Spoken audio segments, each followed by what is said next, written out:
Je m'appelle Nathanaël Zobel-Pantalacci, je suis membre de J'aime en débat, la tribune étudiante de l'école. Et donc je serai le modérateur pour cette table ronde sur le thème de l'Europe de l'énergie. Donc j'ai le plaisir aujourd'hui d'accueillir nos trois invités, Angélique Pahl, Samir Hamdaoui et Sophie Wu, excusez-moi. Je commencerai par une brève introduction sur le thème de l'Europe de l'énergie et je leur laisserai la parole. Donc, le 25 février 2015, la Commission européenne annonce sa volonté de créer une Union européenne de l'énergie, traduction de la nécessité d'atteindre un marché intérieur de l'énergie en Europe, ce qui reste à ce jour largement inachevé. Pourtant, l'énergie se situe au fondement de la construction européenne, puisque lorsque Robert Schuman propose le 9 mai 1950 la création de la CECA, la Communauté européenne du charbon et de l'acier, il jette les bases de la construction européenne avec le lancement d'une première institution supranationale européenne. Par la suite, la volonté d'intégrer l'enjeu énergétique dans la construction de l'Europe transparaît à travers les traités de Rome qui lancent Euratom en 1957, puis avec l'acte unique européen en 1986, ou encore plus récemment en 2005 avec le lancement du marché du carbone en Europe. Pourtant, malgré quelques mesures concrètes comme la libéralisation de l'énergie dans les années 80, il est difficile de parler d'une véritable politique énergétique européenne unifiée et cohérente. En effet, cette difficulté à élaborer une politique énergétique commune découle des divergences d'intérêts profondes qui existent entre les différents États membres. Toujours est-il que l'Europe dispose de réserves d'énergie limitées, qui la rendent dépendante des importations, et qui fragilise donc son positionnement dans le paysage géopolitique mondial. Quels sont donc aujourd'hui les enjeux majeurs de la gestion de l'énergie en Europe ?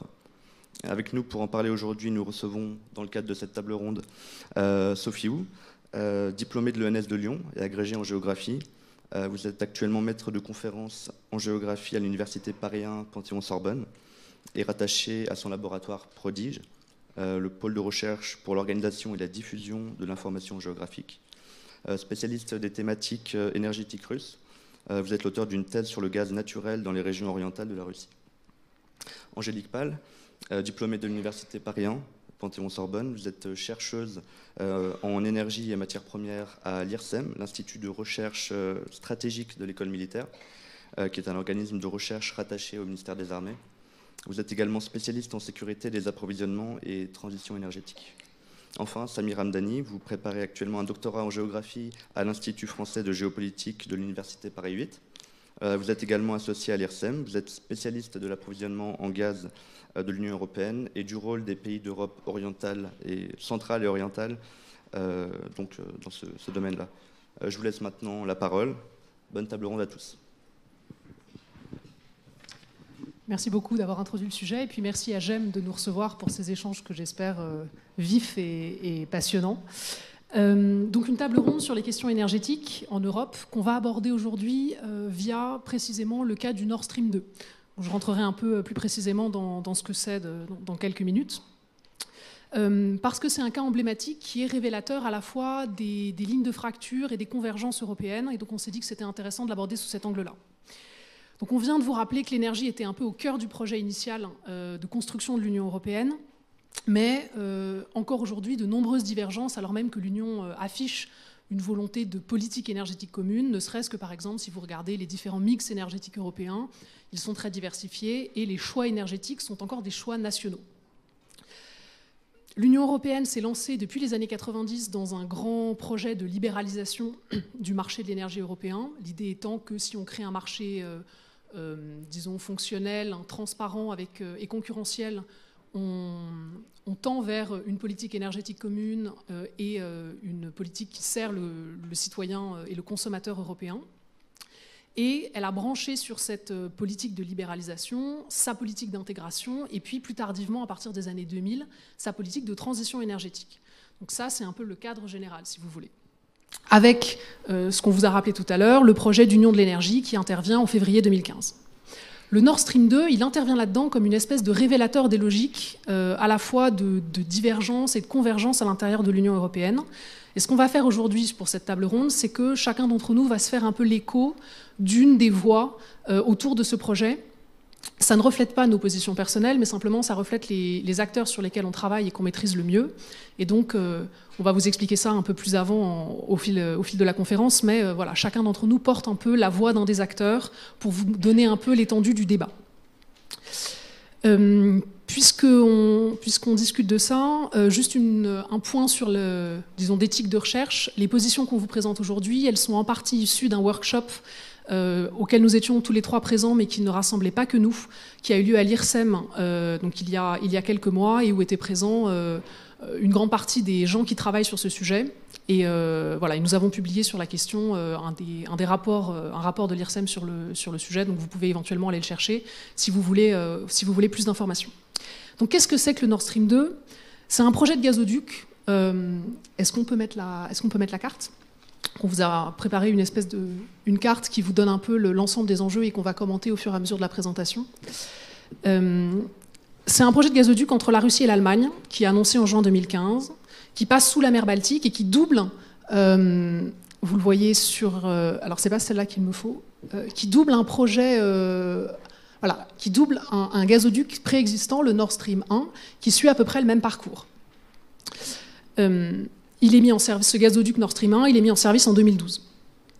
Le Nord Stream 2, c'est un projet, pour vous donner quelques chiffres, qui est estimé autour de, en gros, 9,5 milliards de dollars et qui fait 1200 km de long. La date de mise en service annoncée, c'est 2020, c'est important parce qu'on va vous parler tout à l'heure de questions d'agenda et donc l'avoir en tête peut être utile. Et qui a une capacité d'environ 55 milliards de mètres cubes, la même que celle du Nord Stream 1, qui est son grand frère. Qui est impliqué dans ce projet ? Donc la Russie, bien sûr, à travers Gazprom, entreprise d'État, qui en détient 50% des parts, et puis les 50% restants sont pris en charge par des entreprises européennes. Donc en France, c'est l'entreprise Engie, côté autrichien, c'est OMV, on a l'entreprise Shell, donc Royaume-Uni et Pays-Bas, et puis Uniper et Wintershall, qui sont des entreprises allemandes. Et le gazoduc traverse les eaux territoriales de plusieurs pays européens, donc la Finlande, la Suède, le Danemark et l'Allemagne. Aujourd'hui, on a construit à peu près la moitié du tronçon, donc 600 km de tubes. Et tous les pays concernés ont autorisé le passage du gazoduc, sauf le Danemark, pour lequel il y a encore des négociations en cours. Et ce projet génère depuis son lancement d'énormes controverses à l'intérieur de l'Union européenne et avec les acteurs qui interviennent dans le débat européen. Et donc il montre bien en fait à la fois les forces et les faiblesses qui existent autour de l'Europe de l'énergie. On va commencer par vous parler des acteurs internes à l'Union européenne, parce que peut-être c'est quand même le plus intéressant pour le débat, de commencer par là pour le débat actuel. Et moi je vais commencer par vous parler de la position de la Commission européenne. La Commission européenne qui chapeaute un peu cette politique énergétique commune, elle a deux intérêts forts qui sont la sécurité d'approvisionnement en énergie pour les citoyens européens et pour l'économie européenne, et la question du marché. Pour la sécurité d'approvisionnement, ce qui l'intéresse, et ce qu'elle promeut, c'est la diversification des routes d'approvisionnement. Et donc si vous regardez la carte, vous regardez la très grosse flèche qui traverse l'Ukraine, sur les questions gazières, on voit que dans les années 2000, on avait une seule grosse ligne d'approvisionnement avec la Russie, qui était celle passant par l'Ukraine. 140 milliards de mètres cubes. Chose qu'on remet en question aujourd'hui, notamment avec ce projet Nord Stream 2. Donc une diversification des routes et une diversification des fournisseurs. Ça, c'est la question notamment de la dépendance à la Russie. Pareil, si vous regardez ma carte, le petit carton à gauche, consommation européenne. En gros, vous avez la consommation européenne de gaz, à peu près 490 milliards de mètres cubes par an. Le cercle le plus clair à l'intérieur, les cercles sont proportionnels, c'est les importations de gaz sur cette consommation totale. Et en rouge à l'intérieur, vous avez ce qui vient de Russie. Donc ça vous donne une idée des équilibres gaziers qui concernent cette consommation européenne. Et en sus de cette diversification des routes et des fournisseurs, l'Union européenne branche sa politique de transition énergétique et sa politique d'intégration là-dessus. Pour promouvoir en fait une sécurité d'approvisionnement en estimant que plus on s'intègre, plus on est capable de réagir de façon coordonnée en cas de rupture d'approvisionnement, donc des dynamiques d'entraide. Et puis, transition énergétique égale, on produit de l'énergie sur le sol européen. C'est discutable, mais on ne va pas rentrer dans ces détails aujourd'hui. Donc on produit de l'énergie sur le sol européen, et donc ça contribue à une certaine sécurité d'approvisionnement européenne. Sur la question du marché, ce qui est important à comprendre pour les dynamiques actuelles, c'est qu'on est toujours sous ce qu'on appelle le troisième paquet énergie, voté en 2007, qui oblige, pour des questions de marché, à séparer patrimonialement la possession des infrastructures de transport et la possession des infrastructures de production. En gros, si vous produisez de l'énergie, vous ne pouvez pas la transporter et la distribuer parce que ça constituerait un monopole trop important. Et ça, c'est un point d'achoppement pour Gazprom pour son entrée sur le marché européen, parce que l'Union européenne dit en gros, Gazprom ne peut pas à la fois produire le gaz que va consommer l'Union européenne et posséder les gazoducs qui vont approvisionner l'Europe. Ça fait trop de monopole pour le marché européen. Et par exemple, vous prenez un des projets importants de la dernière décennie, le South Stream, qui a été abandonné en 2014. Il a été abandonné en grande partie parce que l'Union européenne a fait blocus sur cette question en faisant pression sur la Bulgarie qui devait donner son accord pour que le pipeline traverse ces territoires et qui a finalement refusé cette traversée sous pression de la Commission. Pour le Nord Stream, ce qui est intéressant, c'est que la position de la Commission elle a légèrement changé sous pression des différents acteurs du projet, parce qu'une nouvelle directive européenne de février 2019 sur les gazoducs étend le droit européen aux gazoducs qui viennent des pays tiers. Et là, les États se sont mis d'accord sur un fonctionnement un peu particulier, qui est que le premier pays qui est touché par le gazoduc, donc là en l'occurrence ce serait l'Allemagne, a la main pour négocier avec le pays tiers, donc la Russie. Par contre, la Commission a un droit de regard, et c'est elle qui a la décision finale sur les conditions de la négociation. Donc là, c'est intéressant parce qu'on a une dynamique où, en gros, la Commission a exploité les divergences entre les différents États membres pour renforcer sa position et pour finalement mettre une espèce de cohérence européenne dans les différents projets, alors que la Russie avait plutôt tendance à jouer la carte de la divergence en allant négocier de façon bilatérale avec les différents pays. Donc là, dynamique de convergence. Et puis, paradoxe européen, pour le coup, le Parlement européen, lui, est opposé au projet, et donc il a voté, et ce n'est pas la première fois, une résolution moins d'un mois après le vote de cette réglementation, où en gros il explique que le Nord Stream 2 contribue à renforcer la dépendance européenne vis-à-vis de la Russie, et que donc c'est un projet qui ne contribue pas à la sécurité d'approvisionnement européenne. Voilà, donc ça c'est la position à la fois paradoxale et en même temps intéressante des acteurs européens, parce qu'on a à la fois des dynamiques de divergence et des dynamiques de cohésion. Et ce qu'on va faire maintenant, c'est descendre un peu dans le jeu des acteurs en vous présentant la position des différents blocs d'États sur le sujet. Donc moi je vais vous présenter le bloc des opposants, qui a pour chef de file en fait la Pologne. La Pologne qui a une grande peur des conséquences potentielles qu'une trop grande dépendance au gaz russe pourrait avoir sur l'Union européenne. C'est une peur qu'on retrouve à travers toute l'Europe centrale et orientale et qui s'explique déjà d'une par des plus grands taux de dépendance dans cette région qui sont dus à l'héritage des réseaux soviétiques et justement cet héritage qui a produit une certaine représentation, une certaine peur de la Russie chez ces pays. Donc la Pologne s'oppose au Nord Stream 2, notamment au nom de la solidarité avec l'Ukraine. Et certains responsables polonais vont même jusqu'à qualifier le gazoduc Nord Stream 2 de potentielle arme de guerre hybride.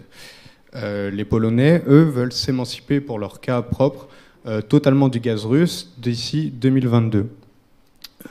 Ils sont sous contrat avec Gazprom jusqu'à 2022 à hauteur de 10 milliards de mètres cubes par an.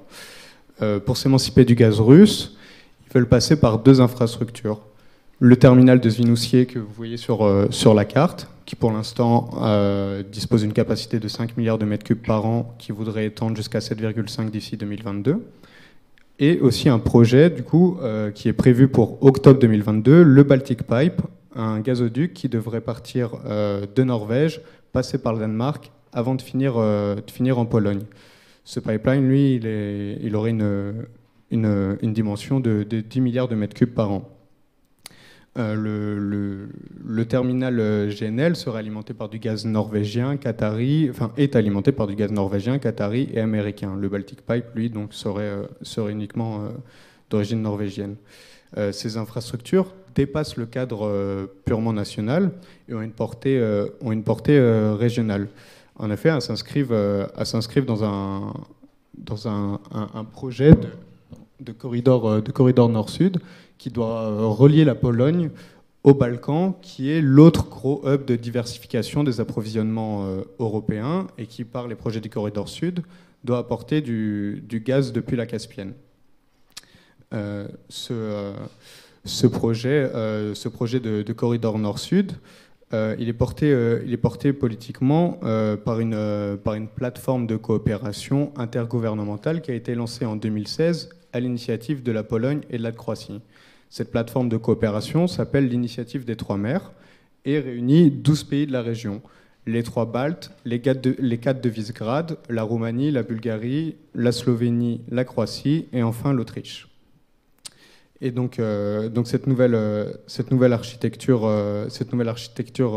gazière portée par cette initiative devrait modifier les flux régionaux et donc créer un flux nord-sud en opposition au flux traditionnel est-ouest.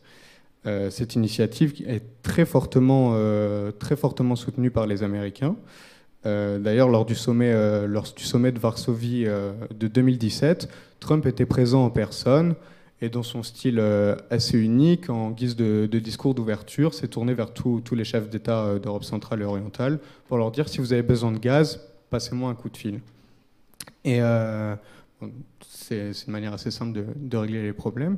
Et l'année suivante, l'ancien général, le général à la retraite, James Jones, qui était l'ancien commandant des forces alliées en Europe, était présent au sommet de Bucarest cette fois, et a même parlé d'un des concepts que l'initiative a même qualifié l'initiative des Trois Mers d'un des concepts stratégiques les plus importants du XXIe siècle. Mais cette initiative des Trois Mers n'est pas homogène, puisqu'en son sein on y trouve l'Autriche qui par son entreprise OMV est impliquée dans le Nord Stream 2 et qui donc a une certaine voix dissonante au sein de l'Union. Et l'Autriche défend ses positions et fait figure d'un des principaux soutiens au gazoduc au sein de l'Union avec l'Allemagne. Et ça tombe bien parce que justement, moi je vais reprendre un petit peu avec la position au contraire, donc comme Samy a présenté la position des principaux opposants, des principaux soutiens de ce projet de gazoduc au sein de l'Europe et au sein de l'Union européenne. Donc vous avez compris que l'Allemagne était le principal soutien en Union européenne pour le gazoduc Nord Stream 2, sachant qu'elle était déjà impliquée donc via des compagnies aussi dans le consortium qui est en charge du gazoduc Nord Stream 1, dont Angélique a parlé, donc qui est le grand frère de Nord Stream 2. Et donc, elle est encore une fois impliquée à travers les compagnies qui cofinancent aux côtés de Gazprom ce gazoduc Nord Stream 2, tout comme finalement la France via Engie, qui est aussi présent parmi les compagnies européennes liées au projet par son financement. Le grand argument qui est mis en avant, en tout cas la façon de présenter les choses du point de vue de l'Allemagne par rapport à ce projet-là, c'est de dire que c'est un projet qui est purement commercial, c'est-à-dire c'est absolument pas un projet politique ou géopolitique, c'est un projet qui se base sur des demandes et des questions d'offres et de demandes en gaz, et du coup on écarte toute la question de politique, toutes les dimensions, on va dire, un peu stratégiques qui peuvent être derrière tout ça. Donc bien sûr, c'est pas pour autant que la dimension politique est écartée dans les faits, c'est-à-dire que c'est une dimension qui revient de façon récurrente dans les débats, dans les rencontres entre chefs d'État. Le Nord Stream 2 apparaît à ce type d'occasion, mais la façon de présenter a longtemps été, c'est absolument pas un projet politique, c'est un projet commercial. Il faut dire que pour l'Allemagne, le Nord Stream 2, c'est un gazoduc qui arrive sur son territoire, donc qui lui permet de recevoir des livraisons de gaz naturel. C'est aussi évidemment un gazoduc qui lui permet de jouer le rôle de porte d'entrée du gaz en Europe et de hub gazier, c'est-à-dire de redistribution du gaz à d'autres pays, à d'autres marchés européens, donc qui lui donne en ce sens-là un rôle relativement stratégique. Et puis, ce qu'il faut aussi souligner par rapport à tout ça, c'est que l'Allemagne, c'est l'un des plus gros marchés de gaz naturel en Europe. Donc, avec parmi les consommateurs clés, l'industrie allemande, donc qui a besoin finalement de cette source d'énergie. Sachant que le gaz naturel venu de Russie, pour l'Allemagne, ça représente plus de la moitié du gaz qu'elle importe. Ce qu'il faut tout de même remettre en perspective, parce que souvent on parle de la part de gaz naturel qui est importé par les pays venant de Russie ou venant de tel ou tel fournisseur, mais il faut malgré tout le remettre en perspective par rapport au mix énergétique, c'est-à-dire aux différents types d'énergie qui sont consommés par le pays, sachant que ce gaz représente environ 20% du bouquet allemand, donc ça permet aussi un peu de, malgré tout, nuancer cette question de la dépendance vis-à-vis du fournisseur de gaz naturel.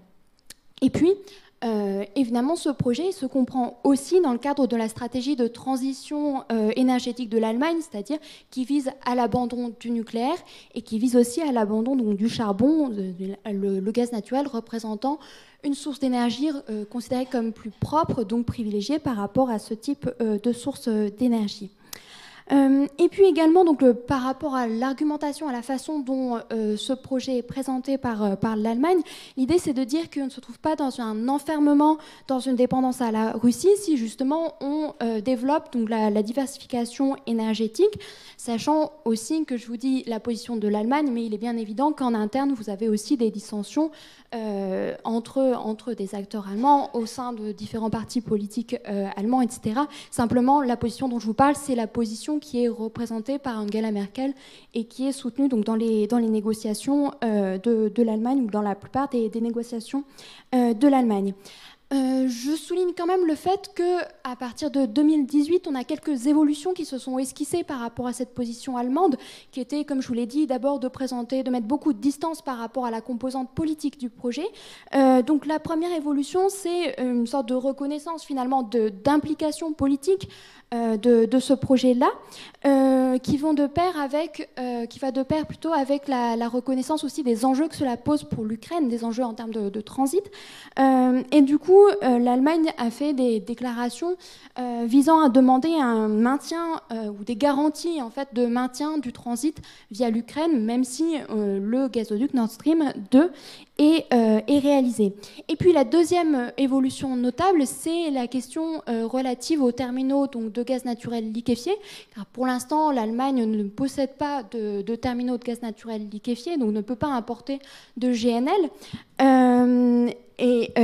Donc cette évolution, c'est de faire des déclarations favorables justement au développement de ces terminaux et de prendre des engagements, au moins, on va dire en théorie, sur la création donc de nouveaux terminaux. D'ailleurs, sur la carte, donc vous voyez l'un de ces terminaux en projet au niveau de l'Allemagne.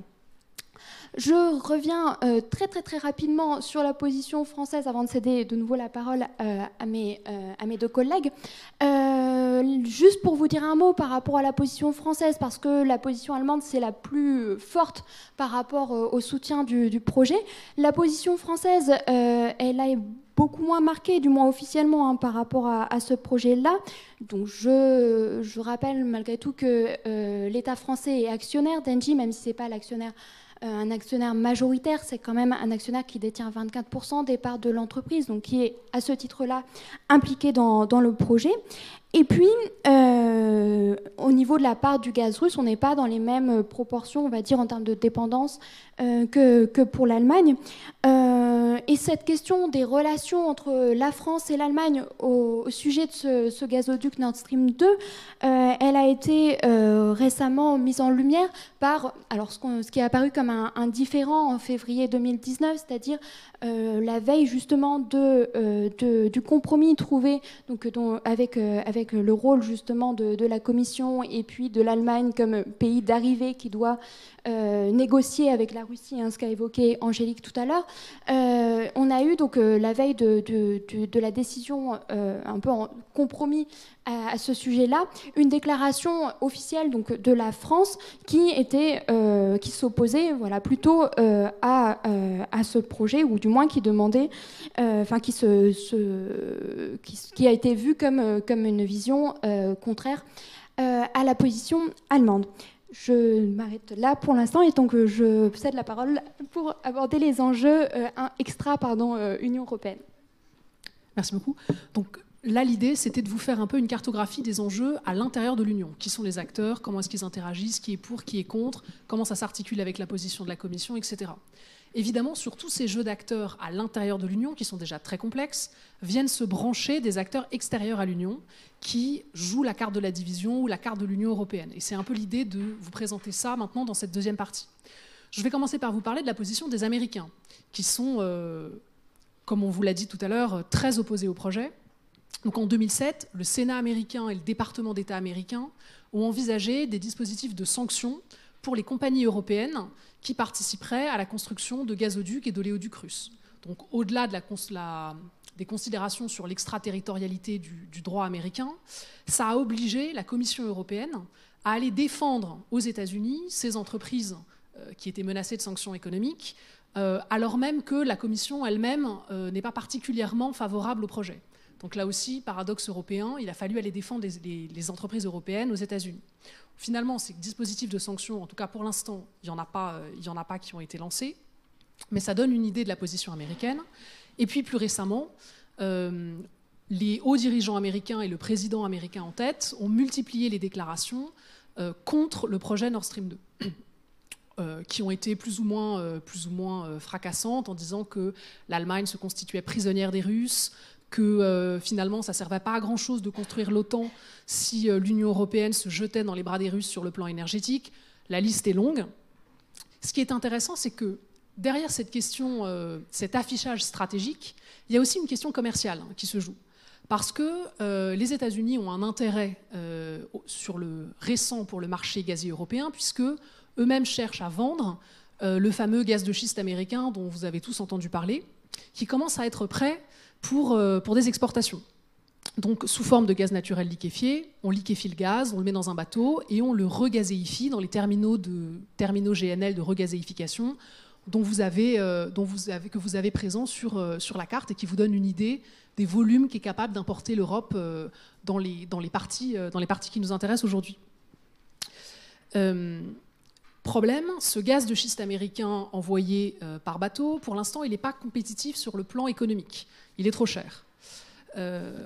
Et donc, les Américains font pression de façon assez importante sur les gouvernements européens en disant que, finalement, leur gaz constitue une alternative stratégique au gaz russe, ce qui est à la fois partiellement vrai et partiellement faux. Mais par exemple, si on prend le cas de la Lituanie, en construisant un terminal gazier, a pu avoir des importations de gaz venant d'autres pays que la Russie et donc renégocier avec la Russie une partie de ses prix qu'elle a fait sérieusement baisser. Donc oui, dans une certaine mesure, effectivement, le gaz naturel liquéfié permet une alternative stratégique. En revanche, si vous allez discuter avec les grandes entreprises européennes importatrices, qui gèrent les importations de gaz européennes, elles vont vous dire que d'un point de vue économique, c'est pas forcément très rentable d'aller importer notre gaz aux Américains. Et donc, résultat de ces pressions américaines, par exemple, l'Allemagne, alors même que c'est l'un des pays c'est le pays le plus favorable au gazoduc Nord Stream 2, a fait des déclarations, comme on vous le disait tout à l'heure, dans le sens de la construction de terminaux gaziers, finalement, en partie comme une concession aux Américains, pour leur dire ne vous inquiétez pas, on va quand même importer votre gaz naturel liquéfié. Ça, c'est la position américaine qui est donc assez intéressante parce que là aussi, on a un affichage stratégique avec derrière des réalités commerciales. Et puis, on va vous présenter également deux acteurs intéressants dans le projet, qui sont donc la position russe, dont va vous parler Sophie tout de suite, et puis la question assez brûlante sur le cas du Nord Stream 2, du rapport à l'Ukraine. Qu'est-ce qu'on fait de la position stratégique de l'Ukraine si finalement on la contourne et qu'on lui coupe, entre guillemets, les revenus du transit? Oui, donc du coup, j'enchaîne de façon un peu opposée, c'est-à-dire en reprenant la position de la Russie par rapport à tout ça. Comme vous en doutez, on retrouve plutôt certains éléments dont j'ai pu parler quand j'ai mentionné la position de l'Allemagne, c'est-à-dire que l'une des façons de présenter les choses du point de vue de russe, c'est encore une fois de dire que c'est vraiment un projet qui est purement commercial, rationnel, qui n'est pas politique et qui ne doit pas être politisé. Donc ça, c'est la façon dont le projet est présenté. Aussi, du point de vue, donc toujours de cette question, enfin des questions soulevées par la dépendance énergétique, ce qu'on retrouve dans les discours, c'est l'idée que le Nord Stream 2, ce n'est pas un projet qui est un projet proprement russe, purement russe. C'est un projet à la fois russe et européen. Une coopération finalement où chaque partie trouve son intérêt, donc aussi bien la Russie que les pays européens donc, qui sont impliqués. Donc l'idée, c'est encore une fois de dire que ce n'est pas un projet qui met l'Europe en danger par rapport à la Russie, dans la mesure où certes, si ça accroît donc les dépendances, ça accroît surtout les interdépendances, dans la mesure où la Russie, elle aussi, a besoin donc de l'Europe pour non seulement ses échanges gaziers, mais aussi pour un certain nombre d'apports de capitaux, de technologies. Donc c'est un peu la façon aussi dont est présenté Nord Stream 2 par la Russie, qui aussi souligne le fait qu'elle est un partenaire fiable, c'est-à-dire un partenaire qui a toujours finalement livré l'Europe en énergie. Je vous parlais de la rationalité commerciale du projet qui est mise en avant par la Russie, c'est-à-dire qu'il s'agit de dire que Nord Stream 2, c'est le meilleur itinéraire pour approvisionner l'Europe, ou une partie en tout cas des pays européens, dans la mesure où c'est un itinéraire, un tracé qui est plus court, qui permet de réaliser des économies par rapport au tracé qui passe par le territoire ukrainien. Donc ça épargne des coûts de transit, des coûts de transport. Et donc c'est un projet qui est favorable du point de vue du prix du gaz aussi, qui va pouvoir être vendu à un prix moins élevé plutôt. Et puis également c'est un projet qui permet de diversifier, alors certes pas le fournisseur, mais les voies d'approvisionnement, et enfin de répondre à des besoins européens croissants, dans la mesure où les fournisseurs européens situés donc en Europe voient leur production décliner. Donc c'est une façon de se projeter sur les besoins à venir de l'Europe. En termes d'enjeux, ce qu'on peut retrouver à travers ce projet pour la Russie, évidemment, donc on retrouve la question du contournement du pays de transit qu'est l'Ukraine, ce qui évite non seulement donc de passer par l'Ukraine et de mettre en marge finalement l'Ukraine dans ce rôle de pays de transit, et aussi de payer les frais de transit par rapport à ce transport, avec l'argument que le réseau de gazoducs qui se trouve sur le territoire ukrainien est vétuste et mal entretenu. Donc c'est aussi un problème finalement encore une fois de rationalité par rapport à l'usage de ce réseau-là. Et surtout, ce projet de Nord Stream 2, ça permet à la Russie d'assurer un débouché au gaz russe, dans la mesure où, comme vous le savez, donc le marché européen est central pour la Russie, qui n'a pas pour l'heure, en tout cas pas à moyen ou à court ou à moyen terme, de réorienter massivement ses exportations vers d'autres débouchés, ni ceux de remplacer par exemple des exportations de gaz naturel par conduite par des exportations qui se feraient en gaz naturel liquéfié. Donc l'idée, c'est de conserver finalement la relation avec l'Europe et de s'imposer face à la concurrence potentielle future d'autres sources d'énergie ou d'autres fournisseurs. Donc Angélique parlait par exemple du gaz américain. Il s'agit aussi d'assurer finalement le statut de l'entreprise Gazprom, donc compagnie qui est majoritairement détenue par l'État et qui détient aussi le monopole de l'exportation du gaz par conduite en Russie, et donc qui a un rôle clé à jouer par rapport à la Russie, enfin par rapport à l'arbitrage qu'elle permet d'exercer entre le marché domestique et les marchés d'exportation. Donc il s'agit de conforter aussi cette entreprise par ce projet-là.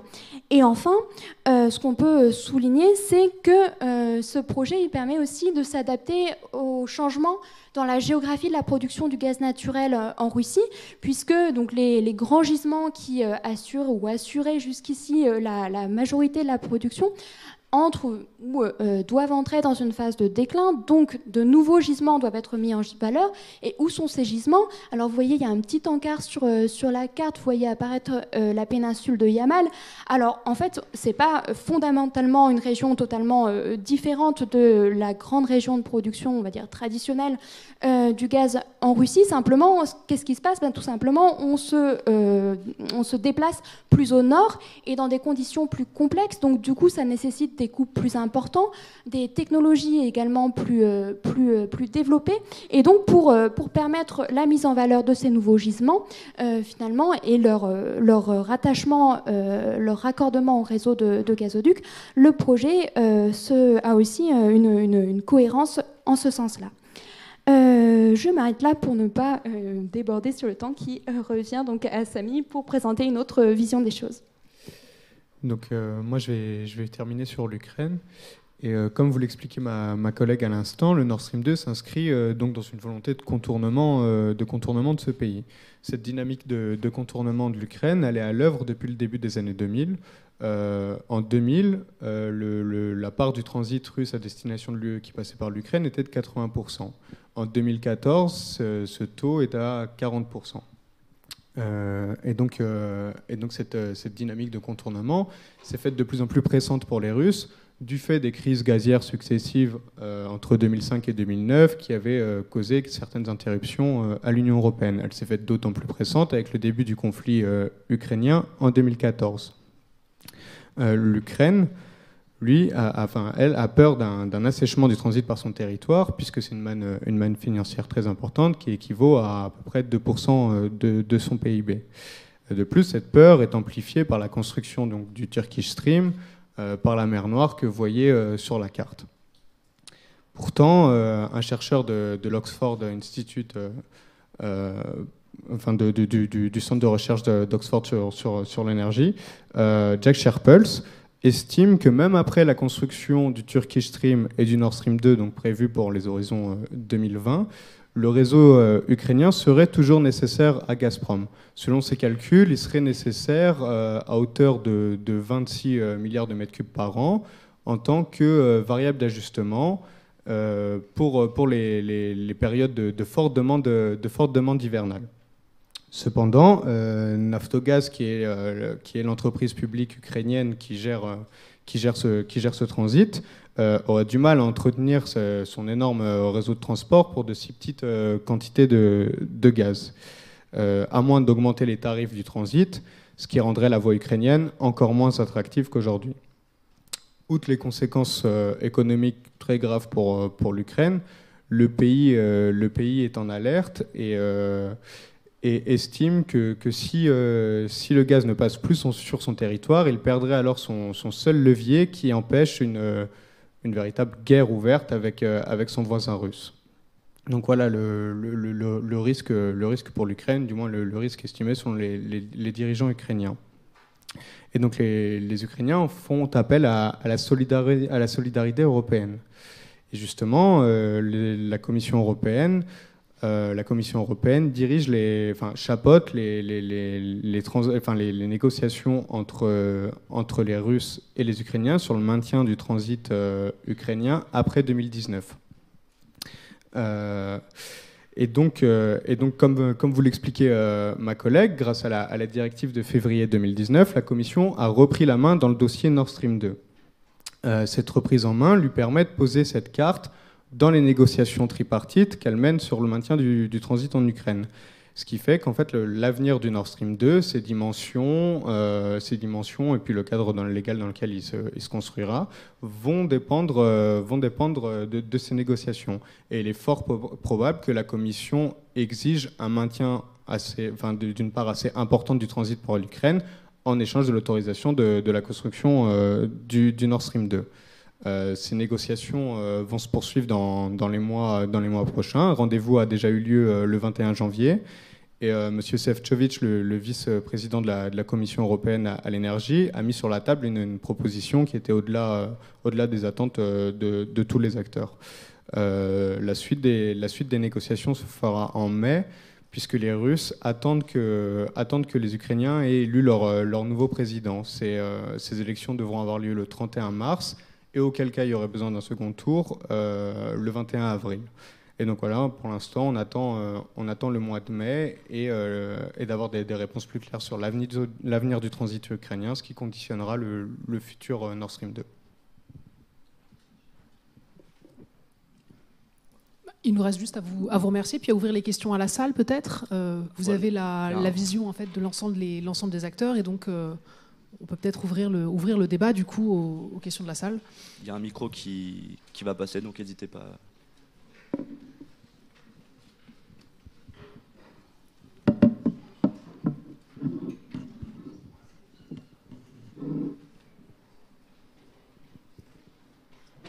Excusez-moi, c'est juste un point de fait. Tout au début, vous avez dit que le Danemark était le dernier pays à s'opposer à Nord Stream. Et puis après, vous n'avez plus du tout reparlé du Danemark. Alors, vous pouvez nous dire le pourquoi du Danemark et puis sa position, enfin, si les choses ont évolué, etc.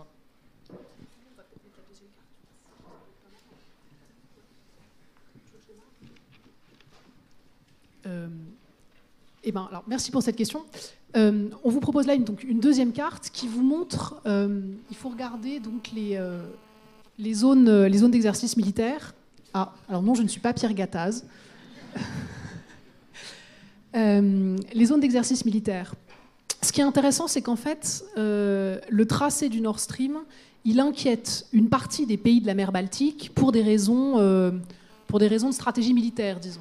Il y a une partie des bases de la marine suédoise qui sont situées à proximité du tracé, et ça inquiète aussi le Danemark pour des raisons similaires. Donc en fait, le Danemark est le dernier pays finalement à n'avoir pas donné son accord, notamment parce que il y a des questions d'origine, disons d'origine militaire et stratégique qui se posent sur ce tracé.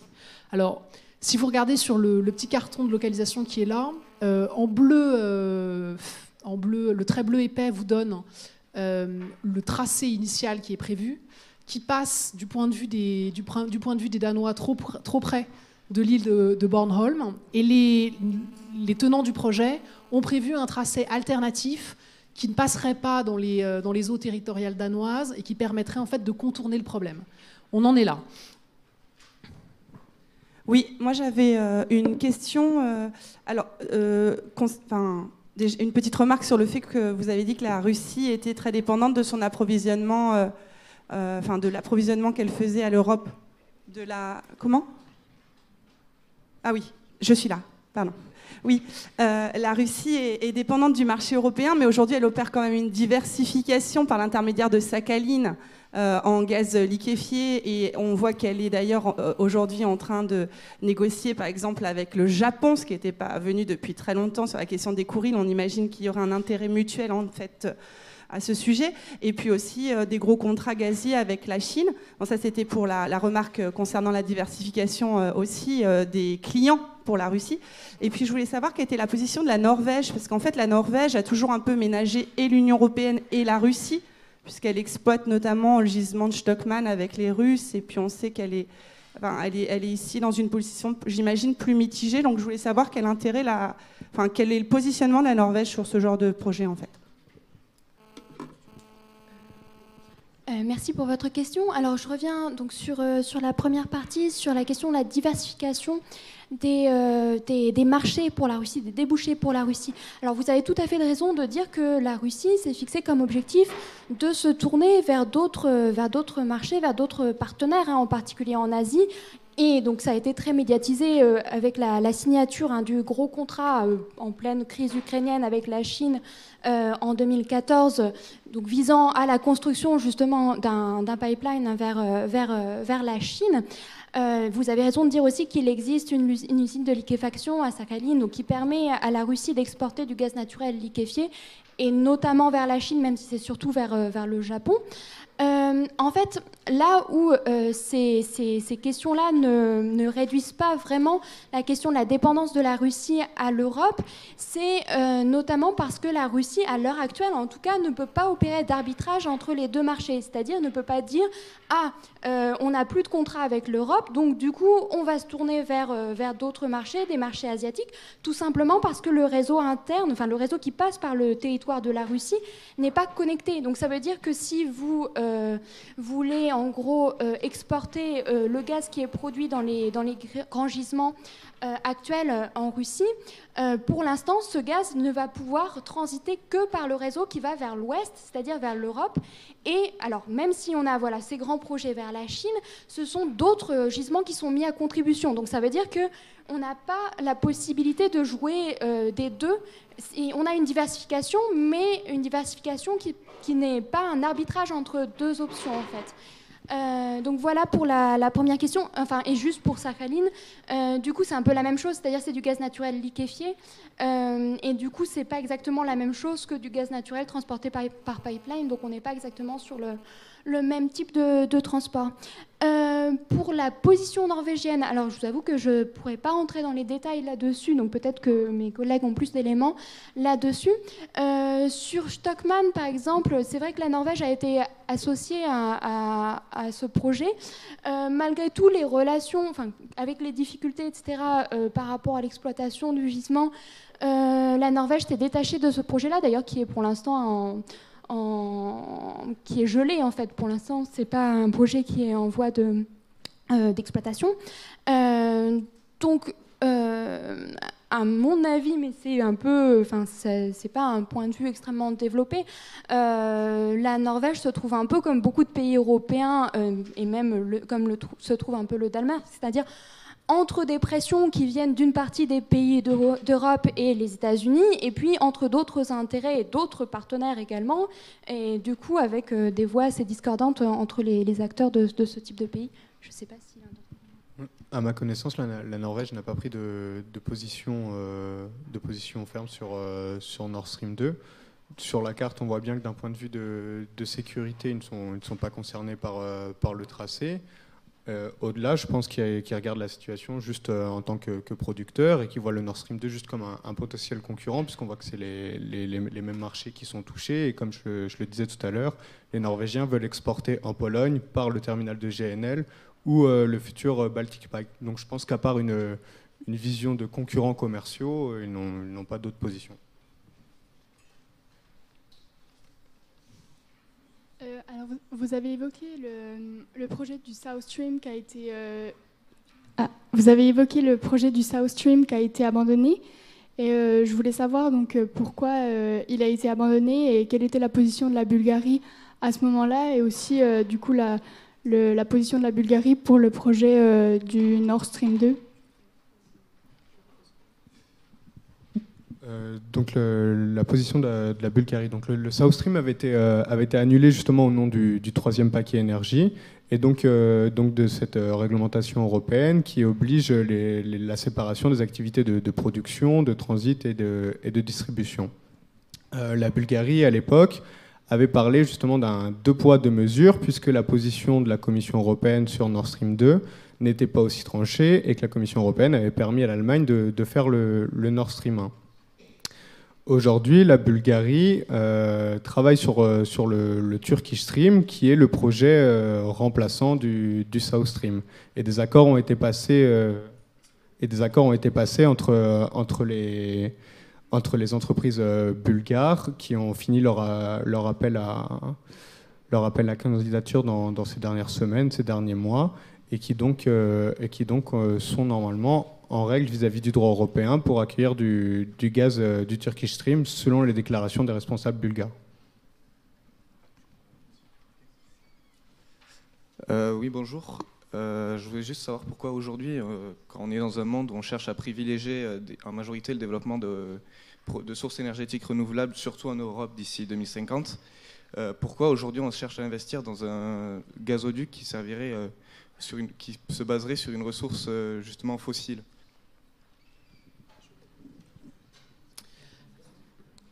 Alors c'est une bonne question. D'abord parce que la transition énergétique, par exemple allemande, pour l'instant, elle a du mal à s'appuyer uniquement sur des renouvelables.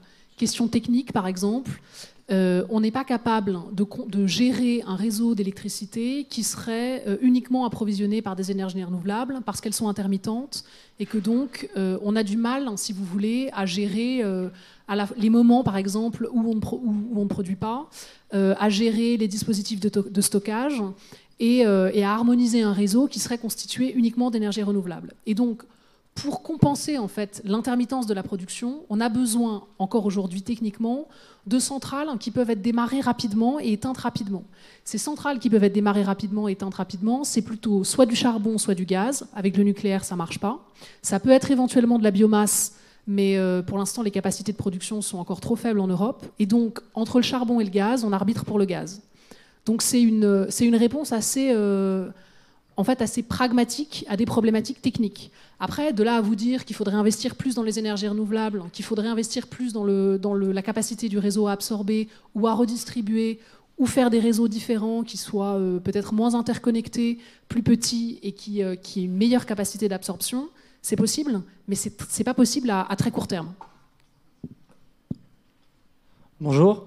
Alors moi je voulais savoir, vous avez mentionné les pays producteurs du Moyen-Orient avec le Qatar, vous avez mentionné aussi la pipeline turque, et je voulais savoir dans quelle mesure ces pays producteurs et peut-être des projets encore avec ces producteurs-là pouvaient constituer une alternative au projet Nord Stream 2, et quelles seraient aussi peut-être les positions au point de vue géopolitique avec les États-Unis ou encore avec l'Ukraine dans le renouvellement de leur réseau. Je réponds si tu veux. Alors là, pour le coup, il faut regarder les volumes en fait.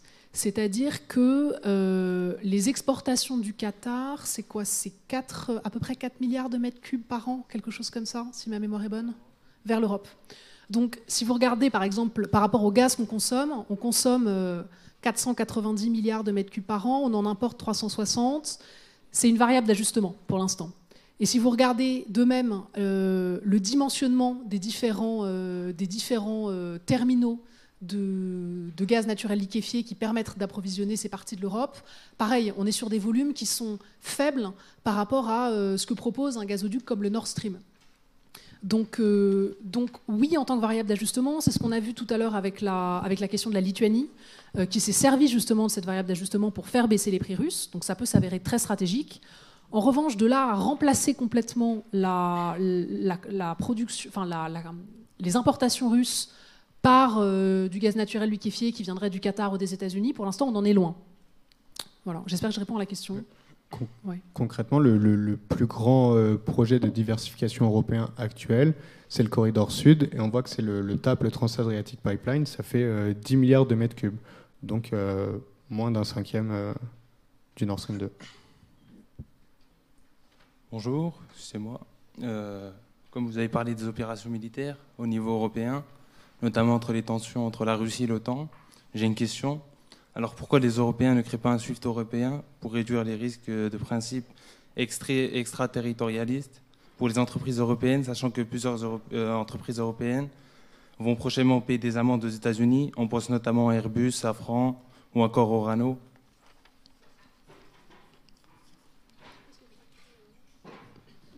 Est-ce que vous pouvez juste préciser, il y a un mot qui nous manque, pourquoi est-ce que l'Europe ne crée pas un SWIFT européen? Puisque la Norvège a du gaz. Donc du coup, pourquoi faire appel à la Russie? Là encore, il me semble que c'est une question de dimensionnement. C'est-à-dire que la Norvège toute seule n'est pas capable d'approvisionner l'Union européenne à moyen terme, à court et à moyen terme, parce que les infrastructures sont inexistantes et parce que parce que les gisements norvégiens ne permettent pas d'approvisionner l'ensemble de l'Union. Parce que aussi, l'Union européenne ne souhaite pas dépendre d'un seul fournisseur, fût-il un pays allié de l'Union. Donc on peut faire le même calcul avec le gaz algérien, par exemple. Ce serait difficile d'approvisionner toute l'Union européenne seulement avec du gaz algérien. Je ne sais pas si tu veux prendre... Surtout, un des arguments des Russes pour construire Nord Stream 2, c'est de dire qu'il n'y a plus de gaz en Norvège d'ici 15-20 ans.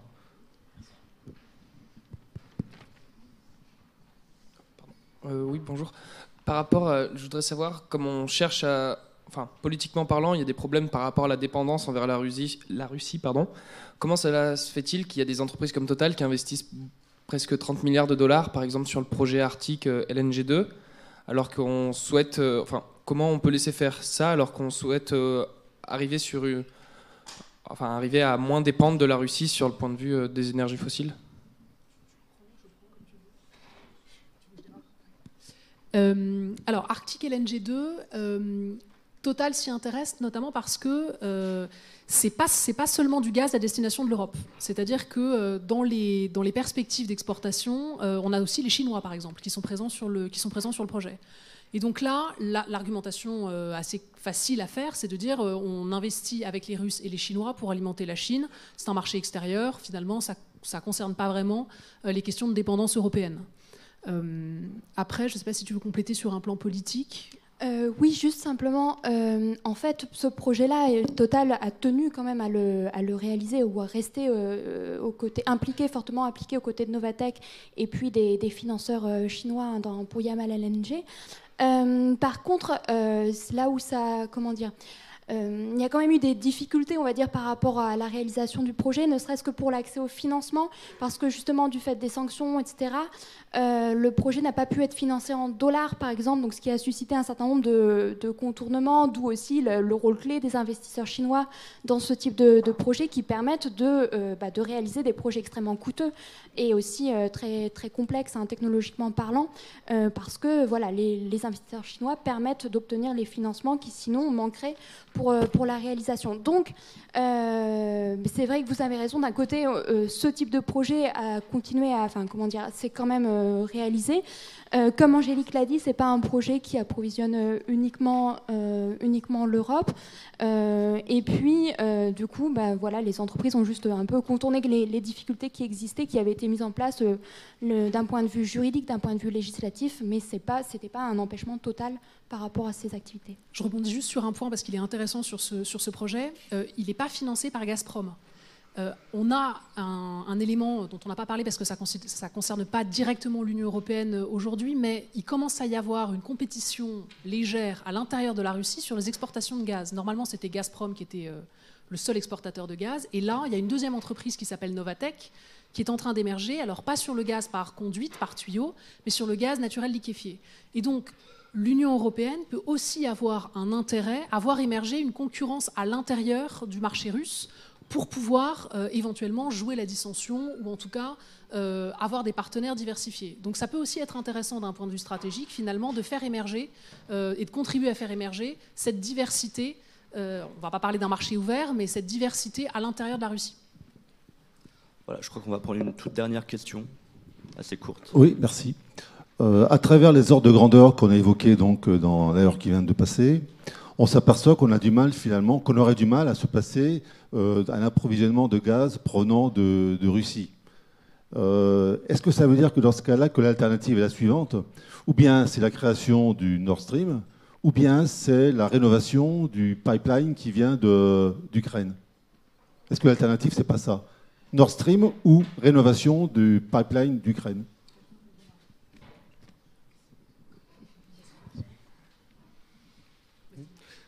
Je pense qu'au final, la réponse, le début de réponse, on l'aura en mai. Et je pense que la Commission fera couper la poire en deux. Ça m'étonnerait que Nord Stream 2 puisse avoir les dimensions qui sont prévues avec un maintien du transit par l'Ukraine qui sera la condition à sa construction.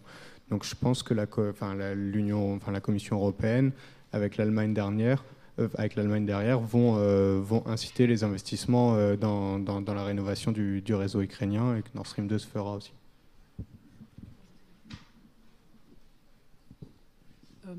J'ajoute 2 points. Le premier, c'est que l'Allemagne s'est portée candidate pour participer financièrement à la rénovation du réseau ukrainien. Donc les Allemands soutiennent aussi une partie, en tout cas la continuation de service par l'Ukraine, et que les Russes, de leur côté, jouent l'horloge. C'est-à-dire que les contrats gaziers entre la Russie et l'Ukraine pour le transit arrivent à échéance 31 décembre 2019, si ma mémoire est bonne. Donc en gros, il faut que la Russie et l'Ukraine aient trouvé un accord d'ici au 31 décembre 2019, sinon on est bloqué sur le transit du gaz ukrainien. Le Nord Stream, c'est ce qu'on disait au début de la conférence, le Nord Stream, il est prévu pour une mise en service, le Nord Stream 2, en 2020. Donc en gros, on a 6 mois de battement, ou 6-8 mois, selon le temps que le projet met à se réaliser, s'il y a un peu de retard.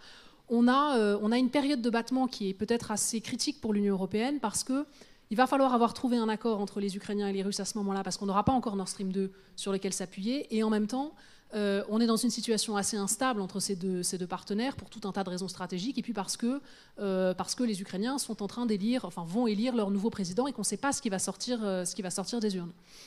Donc là, c'est un élément de réponse à votre question, parce qu'en fait, pour l'instant, on est obligé de jouer la carte du réseau ukrainien, même si c'est un réseau à minima. Voilà, je tiens à remercier nos 3 invités pour cette présentation et cette participation au Festival de géopolitique de Grenoble. Merci beaucoup.